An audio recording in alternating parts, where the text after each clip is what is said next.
Nej. Nej. Nej. Nej. Nej, det vil jeg ikke. Nej. Nej, det vil jeg ikke. Nej, det vil jeg ikke. Nej, det vil jeg ikke. Nej. Nej, det vil jeg på ingen måde. Jeg tror ikke, jeg vil gøre det.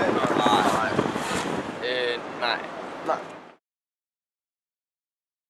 Jeg tror bare, det er al den information, man kan finde, og ja, hvis man har venner i udlandet, så det er den måde, man ligesom kan kommunikere med dem på. Jeg var her fra Norge, og jeg har meget af min familie, som kontakt med min familie via internet. Og det betyder rigtig meget for mig. Det er helt klart kommunikationen udadtil. Jeg kan bruge det til så mange ting, og altså, det er mange nyttige oplysninger, som jeg kan finde på nettet, som jeg ikke ville kunne finde uden.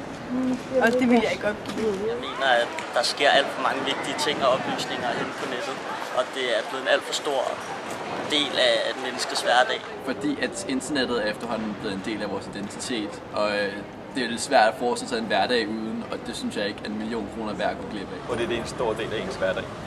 Det er en forholdsvis integreret del af den måde, jeg kommunikerer med mine venner og min familie på, fordi jeg bor ikke i Danmark.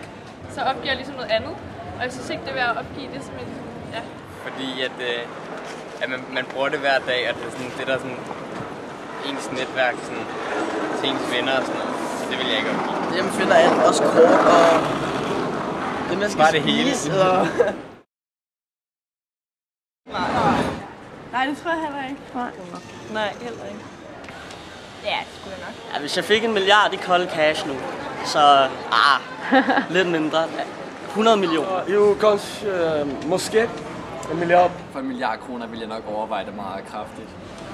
Ja, så gør vi det. Det værste er, det Ja, rigtig godt. Ja, så vil jeg opgive det. Så vil jeg selv opfinde det ved. Ja, nemlig.